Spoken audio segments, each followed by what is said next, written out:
Il est 8h30, la chronique d'Olivier Duhamel. Bonjour Olivier, ce matin, état policier, état poubelle. Bonjour Ali Badou, bonjour à tous. L'affaire des carnets d'Yves Bertrand ne fait que commencer. Mais ce que l'on en sait déjà, et ce qu'en disent 5 ministres de l'Intérieur sous lesquels le directeur central des renseignements généraux a opéré, présente déjà un degré de gravité considérable. Rappelons et apprécions les faits à ce jour connus. 1. Le sieur Bertrand a été directeur DRG 12 ans durant, de 1992 à 2004. Première anomalie, certes légale, évidemment dangereuse. On ne laisse pas un poste aussi sensible le même homme plus d'une décennie. Le pouvoir corrompt, le pouvoir exercé trop longtemps corrompt plus profondément. 2. Dans cette fonction sensible, le sieur Bertrand ne se contente en effet pas de transmettre les informations sur les risques terroristes, les développements de l'espionnage étranger en France ou autres problèmes de sécurité. Il multiplie les fiches, dans le jargon les notes blanches, remplies de ragots, les uns vrais, les autres faux, et les troisièmes entre deux, sur toutes sortes d'écarts supposés de personnalités politiques. Ne citons pas de nom, contrairement à d'autres, pour ne pas participer à ce jeu nauséabond. Un leader socialiste aurait rencontré secrètement Le Pen. Telle figure emblématique du libéralisme est accusée d'avoir perçu de l'argent illégalement en Afrique. Tel chiracien devenu baladurien de fricoter avec Bongo. Un ancien président de la République d'avoir touché de l'argent sur le programme pétrole contre nourriture en Irak. Une femme de ministre de s'être fait payer par Elf. 2 politiques d'avoir voyagé sur un bateau organisateur de croisières échangistes. Tout cela non à l'appui, bien entendu. Et la liste n'est pas exhaustive. Une seule certitude, elle a été ramassée dans un caniveau puant, dans lequel on ne sait qui l'a jetée. 3. À l'examen même du profane, aucune possibilité n'existait de distinguer les calomnies des vérités. La poubelle du sieur Bertrand ne pratiquait pas le tri sélectif. Un exemple pour l'attester. Chacun sait de longue date qu'un haut dirigeant socialiste de l'époque a appartenu à un mouvement trotskiste, l'individu lui-même l'ayant finalement admis.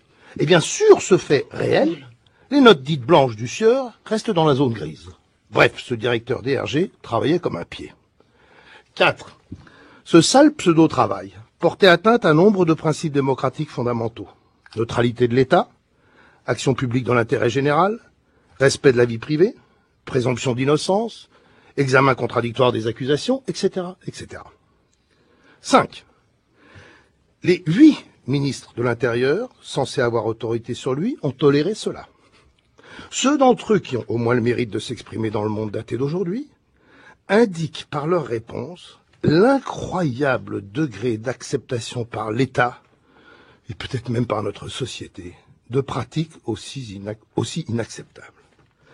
Paul Quillès reconnaît que ce n'était pas légal, mais il ne l'a pas révoqué.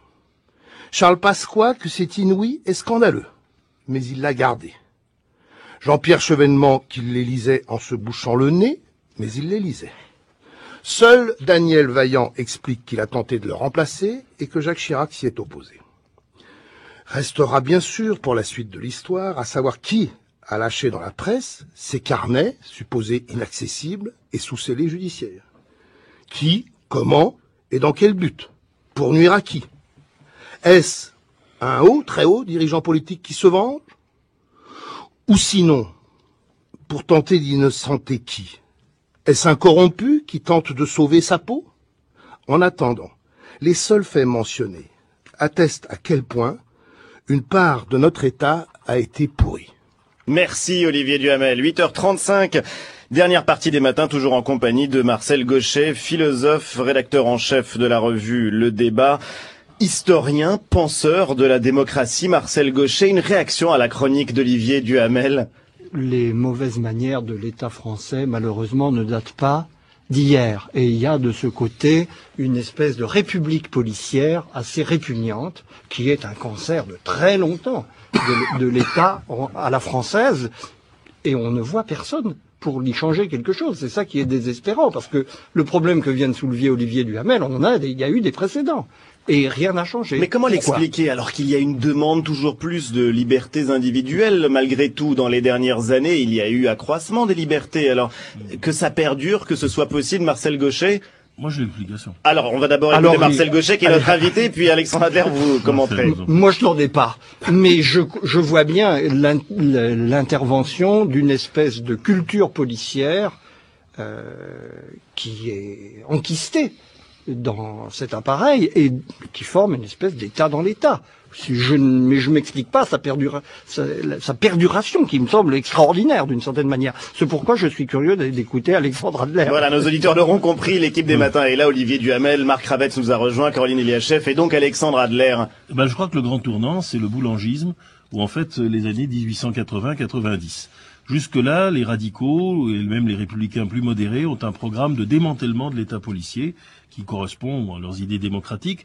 Clémenceau, en particulier, va rompre des lances pendant des années pour la suppression du ministère de l'Intérieur et son rattachement au ministère de la Justice, pour mettre les policiers sous la coupe des magistrats. Et puis arrive Boulanger. Boulanger, c'est une tentative bonapartiste de coup d'État légal, à travers essentiellement les candidatures multiples, mais avec l'intimidation dans la rue. Bref, dès ce moment-là, et jusqu'à la fin des années 50, le parti républicain, qu'il s'appelle Radical, SFIO, qui est investit la police et se dit qu'il est irresponsable de renoncer aux moyens des autres.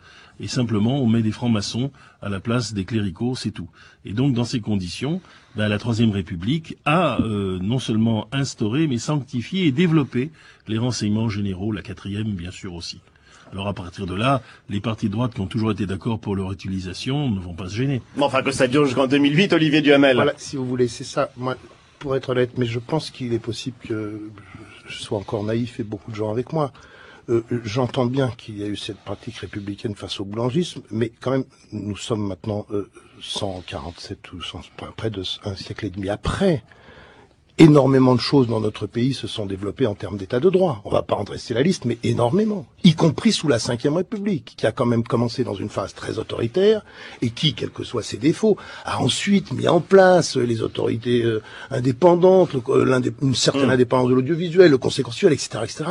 Ce qui est stupéfiant dans ce que l'on apprend, c'est que si longtemps, 12 ans durant, on pouvait aller dans le pire des pratiques d'avant. C'est ça quand même qui est un peu que le boulangisme ne suffit pas à expliquer. Marcel Gauchet. Je reconnais le mystère. Je n'ai aucune espèce d'explication, si ce n'est probablement, au total, le maintien d'une culture autoritaire dans les haute sphère de l'État et le sentiment que même un gouvernement de gauche, parce qu'après tout il y a eu l'alternance de 80 qui aurait pu changer quelque chose et qui n'a rien changé manifestement. Il y a eu le développement des écoutes. Évidemment, c'est l'idée que tout est permis, quoi. L'idée, c'est que quand on est au sommet de l'État, on a besoin de moyens d'exception qui sont très utiles. Mais aussi, Marcel, on a le droit de tout faire. Qu'on ait besoin de moyens d'exception, bien sûr, mais qu'on se serve de ça pour considérer qu'il n'y a pas de limite à ce qu'on a le droit de faire. C'est ça le problème. Oui. Alors, est-ce que l'état d'exception, ça c'est une belle question démocratique, et on va ensuite revenir à l'éducation. Est-ce que l'état d'exception se justifie, selon vous, en démocratie, dans un état de droit? Et sous quelles conditions? Sous des conditions très bien déterminées. Tout est il peut se justifier, bien entendu. La démocratie doit se défendre, éventuellement, contre ses ennemis.